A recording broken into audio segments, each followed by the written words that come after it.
Do not fret because of those who are evil, and do not be envious of those who do wrong. This is where the journey often begins, isn't it? We look out at the world, at the swirling currents of human affairs, and we see those who seem to disregard all that is good, all that is righteous, all that is godly, and yet they appear to prosper.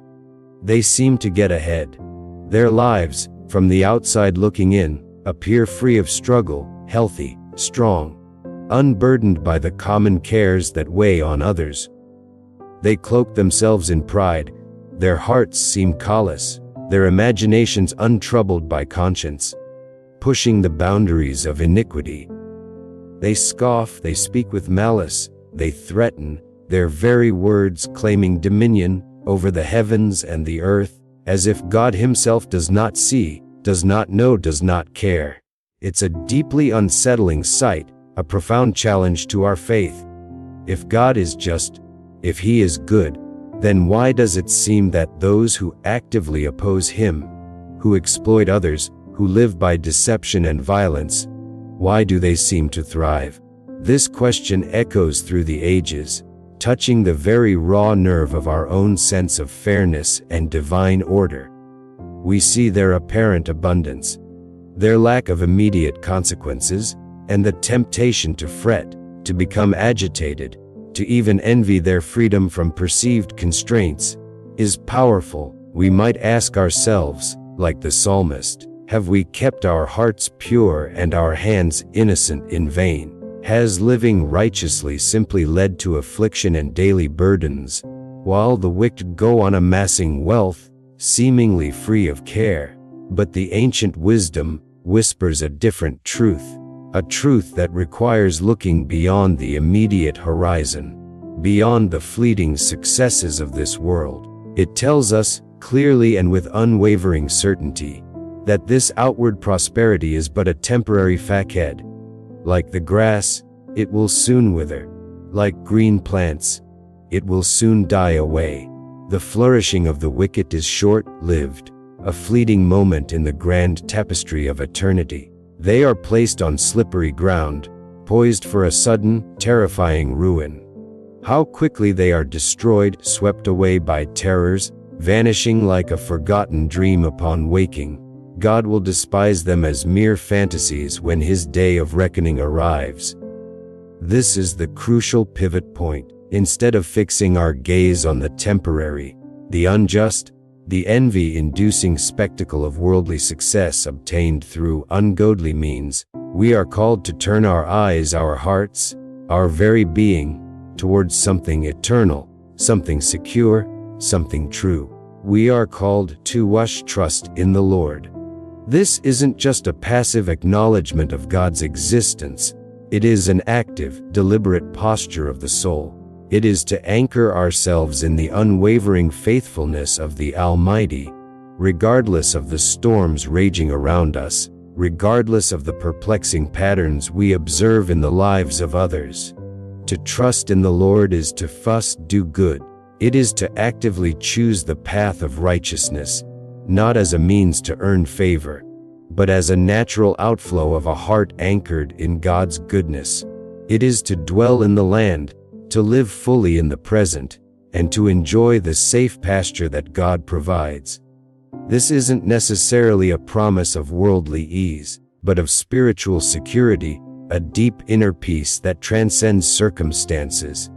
And then comes the profound invitation: take delight in the Lord, not in his gifts, not in his blessings alone, but in him, in his character, his presence, his love, his truth, his power. When our delight is centered in the Lord, something miraculous happens. He promises to give us the desires of our heart. This is not a vending machine promise for every fleeting wish. It is a promise that as we delight in him, our desires become aligned with his desires, and he fulfills them. He shapes our hearts to want what is truly good, truly lasting, truly aligned with his will. And then he grants those refined desires. The path forward is clear, though not always easy. Commit your way to the Lord. This means surrendering our plans, our worries, our future, everything, into His capable hands. And then, having committed, having surrendered, we return to that foundational call: trust in Him. When we do this, He promises, He will do this. He will make our righteous reward shine like the dawn, our vindication like the noonday sun. In His time, in His way, our integrity, our faithfulness, our commitment to Him will be revealed and honored. The darkness of accusation or misunderstanding will dissipate, and the truth of our standing with God will be illuminated with the clarity of midday. This requires a deep inner stillness, a quiet confidence that runs counter to the world's clamor. Be still before the Lord, and wait patiently for Him. This waiting is not passive idleness, it is active trust, a quiet knowing that God is at work, even when we cannot see it, even when the wicked seem to succeed in their schemes. Fret not, refrain from anger, turn from wrath. These negative emotions, fueled by focusing on the perceived injustice, lead only to evil within ourselves. For the truth remains: those who are evil will be destroyed, but those who hope in the Lord will inherit the land. This is a recurring theme, a divine principle. Hope in the Lord is not merely wishing, it is confident expectation based on God's character and promises. The meek, those gentle and humble in spirit, who do not aggressively grasp for worldly power or recognition, but trust in God's provision and timing, they too will inherit the land and enjoy peace and prosperity, a lasting, God-given prosperity, not the fleeting wealth of the wicked. While the wicked plot and rage, God laughs at their futile efforts, for He knows their day is coming. Their swords drawn against the poor and needy, their bows bent against the upright, will ultimately turn back on themselves. Their power will be broken. The seeming advantage of the wicked is nothing compared to the enduring strength and security of the righteous. Better the little that the righteous have, blessed by God, than the vast, ill-gotten wealth of many wicked. For the Lord upholds the righteous. The blameless, those whose lives are marked by integrity and faithfulness, spend their days under the Lord's care. Their inheritance, unlike the temporary gains of the wicked, will endure forever. In times of disaster, when the world is in turmoil, they will not wither, they will be sustained. In days of famine, they will not lack, they will enjoy plenty. This is the supernatural provision that flows from being under God's protection. The wicked, like the showy but short-lived flowers of the field, will perish, consumed, gone up in smoke. Their borrowing without repaying, their grasping nature, stands in stark contrast to the righteous, who give generously. Those whom the Lord blesses will inherit the land. Those He curses will be destroyed. This is the principle of divine consequence, based on our relationship with Him. The Lord makes firm the steps of the one who delights in Him. Life will still have challenges, stumbling blocks will appear, but though they may stumble, they will not fall utterly, for the Lord upholds them with His hand. Through the long years of life, from youth to old age, the faithful witness holds true. The righteous are never ultimately forsaken, nor their children begging bread.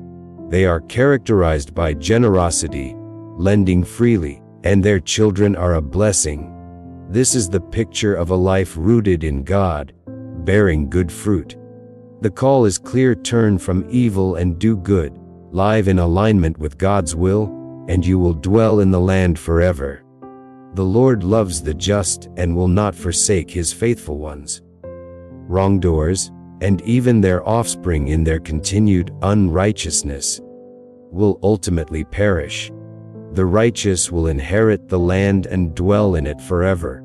The life of the righteous is marked by wisdom and justice flowing from their very being. The law of their God is not an external burden, but written on their hearts, guiding their steps so they do not slip. Even when the wicked lie in wait, plotting harm and death, the Lord will not abandon the righteous to their power, or allow them to be unjustly condemned. So, hope in the Lord and keep His way. He will exalt you, not through worldly striving, but to inherit the land, to fully receive all that He has promised. You will witness the destruction of the wicked, seeing the stark reality of their downfall after their fleeting moment of glory. Like a wicked man flourishing like a vibrant, native tree, their prominence is temporary, they pass away, are sought but cannot be found. Consider the blameless, observe the upright. What awaits them is a future, a lasting peace. For all sinners, there is destruction, no future for the wicked in God's eternal plan. The salvation, the deliverance, the security of the righteous comes solely from the Lord. He is their stronghold in times of trouble. He helps them, He delivers them, He saves them precisely because they take refuge in Him. This refuge is not a passive hiding place, it is an active turning to God, a declaration of reliance upon His strength and faithfulness. This deep security is intricately linked to the condition of our souls, particularly our relationship with sin. Consider the profound blessing described. Blessed is the one whose transgressions are forgiven, whose sins are covered. Blessed is the one whose sin the Lord does not count against them, and whose spirit is without deceit. This is a state of grace, a lightness of being that comes from the removal of the burden of guilt and separation from God. The psalmist knew the crushing weight of unconfessed sin. When he kept silent, his very bones wasted away, his groaning a constant companion. God's hand was heavy upon him, day and night, his strength sapped as if by the intense heat of summer. This internal and spiritual decay is the consequence of hiding from God, of attempting to carry the weight of sin alone. But when he acknowledged his sin, when he did not cover up his iniquity, when he confessed his transgressions to the Lord, the relief was immediate and complete. God forgave the guilt of his sin. This experience underscores the urgency and the wonder of God's forgiveness. Therefore, let all the faithful pray to Him while He may be found. While the door of grace is open, let us seek His face, confess our need, and receive His pardon. Then, surely, the rising of mighty waters, the overwhelming troubles of life, will not reach those safely hidden in Him. He becomes our hiding place, protecting us from trouble, surrounding us with songs of deliverance, the joyful sound of salvation and freedom. And God speaks, offering guidance and instruction. I will instruct you and teach you in the way you should go. I will counsel you with my loving eye on you. This divine guidance is available to those who turn to Him. We are warned not to be like the horse or the mule, creatures without understanding, who must be controlled by force, by bit and bridle. We are called to yield willingly to God's direction, guided by His loving eye upon us, not forced by external constraint because of stubbornness. Yes, many are the woes of the wicked, the inevitable consequence of their path away from God. But the Lord's unfailing love surrounds the one who trusts in Him. This is the ultimate security, the protective embrace of divine love. Therefore, rejoice in the Lord and be glad, you righteous. Sing, all you who are upright in heart, the state of the soul, forgiven, trusting, upheld by God's love, is cause for profound joy and singing. This theme of God's justice, His chosen servant, and His redemptive plan is further illuminated in the prophetic word. Hear the description of God's servant. Here is my servant whom I uphold, my chosen one in whom I delight. I will put my spirit on him, and he will bring justice to the nations. This is a picture of one empowered by God Himself, tasked with a global mission of establishing justice. He will not be loud or attention-seeking, not shout or cry out or raise his voice in the streets. His work will be gentle yet powerful. A bruised reed he will not break, and a smoldering wick he will not snuff out. He has compassion for the fragile and the struggling. In faithfulness, he will bring forth justice. He will not falter or be discouraged until justice is established on earth, and the distant islands will put their hope in his teaching. This servant is sent by the very Creator of the heavens and the earth, the one who gives breath and life to all humanity. God declares, I, the Lord, have called you in righteousness. I will take hold of your hand. I will keep you and will make you to be a covenant for the people and a light for the Gentiles. This servant is the mediator of a new covenant, a source of light to those in darkness. His mission is to open the eyes of the blind, to free captives from prison, to release those sitting in the dungeon of darkness. This is not just physical liberation, but spiritual and intellectual freedom from the bondage of sin and ignorance. God emphasizes his unique identity and power. I am the Lord, that is my name. I will not yield my glory to another or my praise to idols. He is the one who declares new things before they happen. This mighty God calls his people to sing a new song of praise. From the ends of the earth, from the sea, the islands, the wilderness, the mountaintops. His power is immense, his zeal like a warrior, rising up to triumph over his enemies. For a time God seemed silent, holding back. But now, like a woman in childbirth, he cries out, gasps and pants, ready to bring forth his purposes. He declares his power over creation, promising to transform the landscape, laying waste mountains and hills, drying up vegetation, turning rivers into islands. And amidst this display of cosmic power, his focus remains on his people.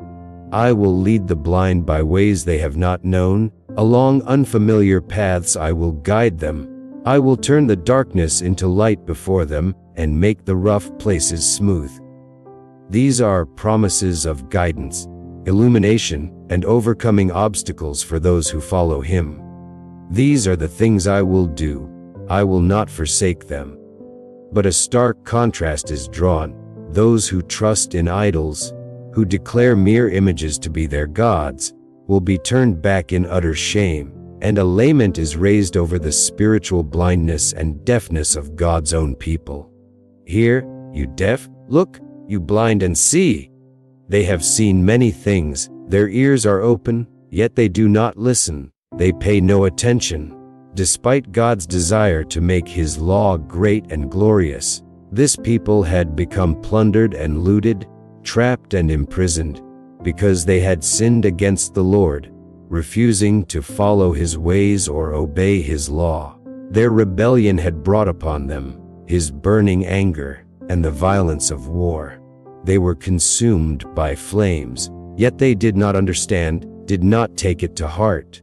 This serves as a solemn warning. Ignoring God's ways leads to destruction, regardless of covenant status. So, how then should we live?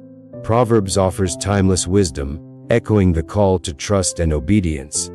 My son, do not forget my teaching, but keep my commands in your heart, for they will prolong your life many years and bring you peace and prosperity. This isn't just about longevity, it's about a life lived fully, richly, blessedly. Let love and faithfulness be your constant companions, bound around your neck, written on your heart. This inner commitment will bring favor and a good name in the sight of God and man. And here it is again, the central pillar. Seek trust in the Lord with all your heart, and lean not on your own understanding.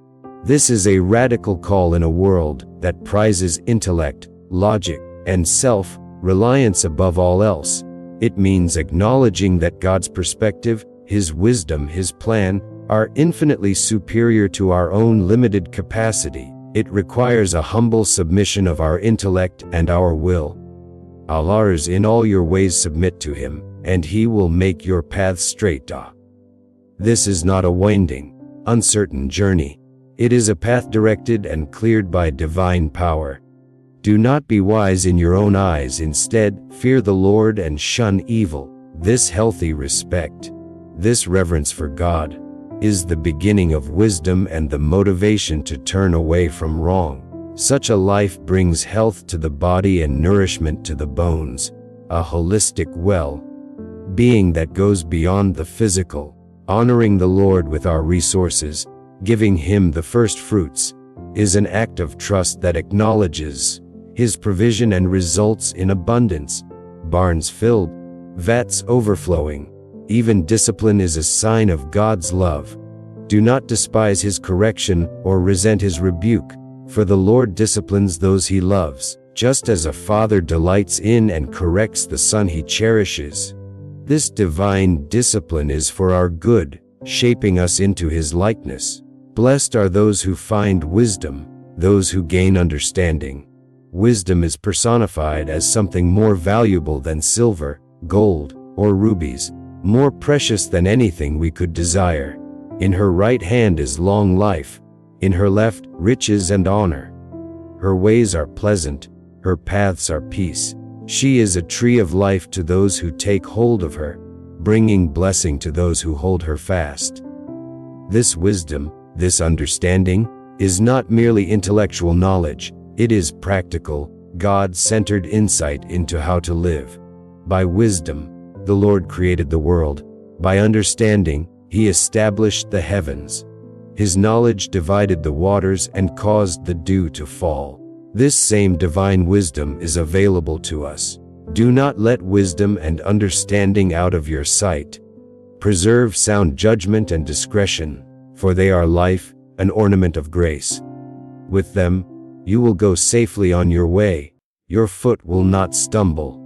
When you lie down, you will not be afraid. Your sleep will be sweet, untroubled by fear of sudden disaster or the ruin that overtakes the wicked. Why? What care is? For the Lord will be at your side, and will keep your foot from being snared. This is the promise of divine presence and protection for those who walk in His wisdom. The call to righteous living extends to our relationships with others. Do not withhold good when it is in your power to act. Do not delay generosity. Do not plot harm against your neighbor who trusts you. Do not accuse falsely. Do not envy the violent or adopt their ways, for the Lord detests the perverse, but takes the upright into His confidence. The Lord's curse is on the house of the wicked, but He blesses the home of the righteous. He opposes the proud, but shows favor to the humble. The wise inherit honor, fools inherit shame, returning to the struggle of seeing the wicked prosper. Psalm 73 echoes the initial lament. The psalmist confesses his near stumble, his envy of the arrogant, seeing their apparent peace, health, and wealth, their freedom from common troubles. He questioned the value of his own purity and innocence, feeling afflicted daily while they seemed free of care, amassing wealth effortlessly. It was deeply troubling, a confusing paradox. The turning point came when he entered the sanctuary of God. In God's presence, he gained perspective, understanding their final destiny. They are on slippery ground, cast down to ruin, suddenly destroyed, vanishing like a dream. This divine perspective shifted everything. His previous state, embittered and grieved, was senseless and ignorant, brutish. But even in that state, the truth remained. Yet I am always with you. God was present even when the psalmist was struggling with doubt and envy. You hold me by my right hand. You guide me with your counsel, and afterward you will take me into glory. This is the enduring reality for the one whose heart is right with God. Constant companionship, divine support, heavenly guidance, and a glorious eternal future. With this perspective, the psalmist declares, "Whom have I in heaven but you? And earth has nothing I desire besides you." Worldly desires pale in comparison to the presence and person of God. Though physical strength and even spiritual resolve may fail, God is the strength of my heart and my portion forever. Those far from him will perish, those unfaithful will be destroyed. But for the psalmist, for all who embrace this truth, it is good to be near God. Making the sovereign Lord their refuge, they can then confidently declare all his deeds.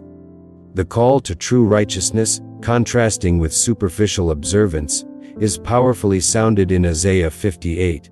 God instructs the prophet to cry aloud, to declare the rebellion and sin of his people. They sought him daily, seemed eager to know his ways, acting as if they were a righteous nation. They fasted, humbled themselves, asked for just decisions, and seemed eager for God's nearness. Yet, their actions contradicted their outward show. On their fasting day, they pursued their own pleasure and exploited their workers. Their fasting led to quarreling and strife. God asks, "Is this the kind of fast I have chosen?" Mere outward show, bowing one's head, wearing sackcloth and ashes, is not acceptable. The fast God chooses, the true expression of devotion and righteousness, is active justice and compassion. It is to loose the chains of injustice and untie the cords of the yoke, to set the oppressed free and break every yoke. It is to share your food with the hungry and to provide the poor wanderer with shelter.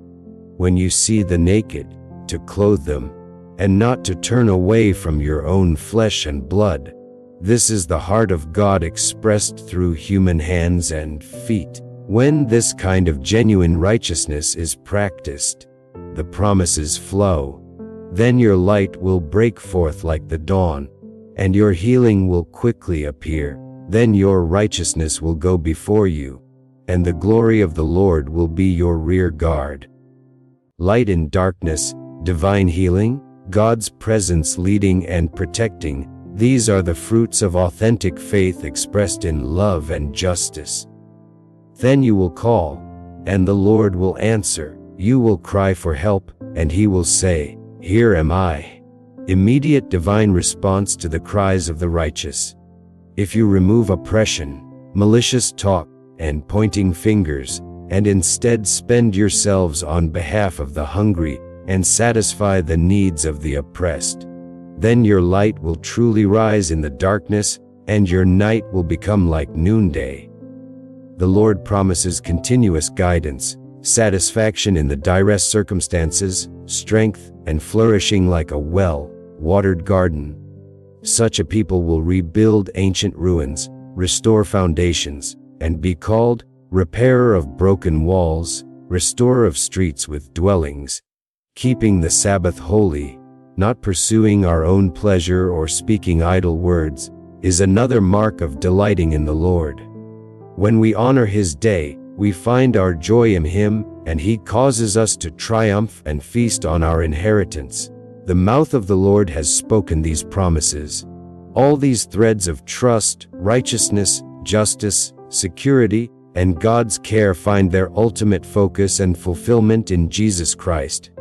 Listen to his profound claims in John chapter 10.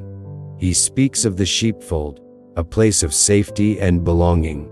He reveals the crucial distinction between those who enter rightly and those who come to steal and destroy. Very truly I tell you, anyone who does not enter the sheepfold by the gate, but climbs in by some other way, is a thief and a robber. Those who try to gain entry or influence over God's people through illegitimate means, seeking their own gain, are enemies.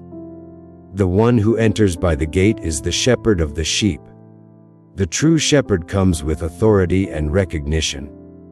The gatekeeper opens the gate for him, and the sheep listen to his voice. There is a personal connection, a recognition of the shepherd's legitimate call. He calls his own sheep by name and leads them out. When he has brought out all his own, he goes on ahead of them, and his sheep follow him because they know his voice. This is the beautiful picture of the Good Shepherd leading his flock, a relationship built on intimate knowledge and trust. The sheep know his voice and follow him, but they will never follow a stranger. They run away because they do not recognize a stranger's voice. Jesus, seeing that the Pharisees didn't understand this figure of speech, clarifies it with an even more astonishing declaration. Very truly, I tell you, I am the gate for the sheep. He isn't just the shepherd entering by the gate, he is the access point. All who have come before me, claiming to be messiahs or saviors, are thieves and robbers, but the sheep have not listened to them. He is the only legitimate way. I am the gate, whoever enters through me will be saved. Salvation, security, eternal life, it all comes through him. Entering through him, they find true freedom and provision. They will come in and go out and find pasture. Contrast the motive of the thief. The thief comes only to steal and kill and destroy. With the purpose of Jesus, Fs. I have come that they may have life, and have it to the full. Abundant life, rich, complete, overflowing. This is the gift he offers. Then comes the most tender and powerful claim or seers. I am the good shepherd das. Not just a shepherd, but the good shepherd. And the ultimate mark of his goodness. The good shepherd lays down his life for the sheep. This is the defining characteristic, the selfless love that transcends all understanding. He contrasts himself with the hired hand, who works only for wages and does not own the sheep.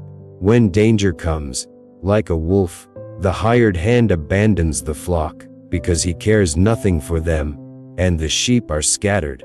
But the good shepherd's commitment is absolute.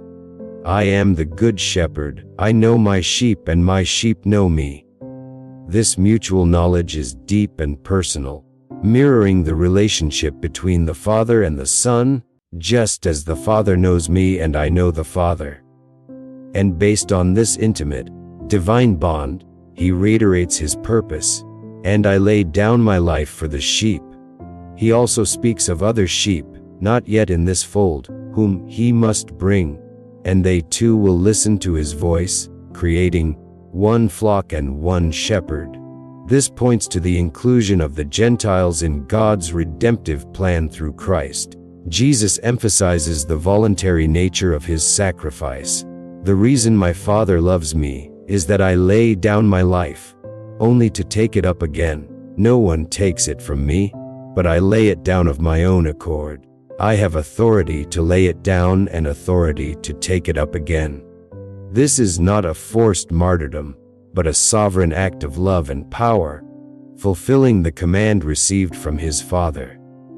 These profound claims about his identity and authority caused division. Some dismissed him as demon-possessed and mad, questioning why anyone would listen.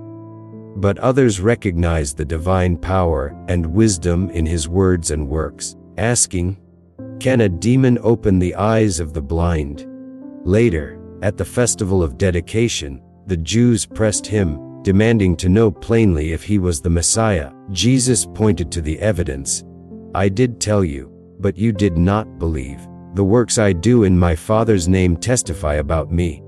Yet, they did not believe because they were not his sheep. He reiterates the mark of his true followers. My sheep listen to my voice. I know them, and they follow me. And the glorious promise for his sheep, us for Zeus, I give them eternal life. And they shall never perish, no one will snatch them out of my hand. This is the ultimate security, the eternal safety found only in him. His hand is not weak, it is upheld by the even greater power of the Father. My Father, who has given them to me, is greater than all, no one can snatch them out of my Father's hand. And then, the breathtaking declaration of unity and divine identity. This, I and the Father are one. This claim, equating himself with God, was seen as blasphemy, leading them to attempt to stone him. Jesus challenged them, asking which of his many good works from the Father prompted this reaction. Their response confirmed their understanding of his claim. They sought to stone him for blasphemy, because he, a mere man in their eyes, claimed to be God. Jesus, referencing their own law, showed that even their scriptures spoke of those to whom the word of God came as gods, but asserted his unique status as the one whom the Father set apart as his very own and sent into the world. He urged them, if they did not believe his words, to believe his works, which undeniably testified that the Father was in him and he was in the Father. Though they tried to seize him, he escaped, continuing his ministry across the Jordan. There many came to him, remembering John the Baptist's testimony, realizing that all John said about this man was true. And in that place many believed in Jesus. So, we are brought full circle. The struggle with the apparent prosperity of the wicked, the quest for security and justice, the longing for wisdom and a life that endures, all find their answer in trusting in the Lord, living according to his wisdom and commands, accepting his forgiveness, and ultimately, finding our refuge and eternal life in Jesus Christ, the Good Shepherd, the gate, the one who is one with the Father. Instead of fretting, we are called to trust. Instead of envying, we are called to delight in the Lord. Instead of leaning on our own understanding, we are called to submit to his ways. Instead of fearing the ruin of the wicked, we are called to rest in the assurance that he upholds the righteous. Instead of seeking superficial religion, we are called to live out genuine faith through justice and love. And above all, instead of seeking security or salvation elsewhere, we are called to enter through Jesus, the gate, to follow his voice as the Good Shepherd, knowing that in his hand, and the Father's hand, we are eternally secure, promised abundant life now and forevermore. This is the pathway to peace, security, and true, lasting prosperity that the world can neither give nor take away. Trust him, delight in him, follow him.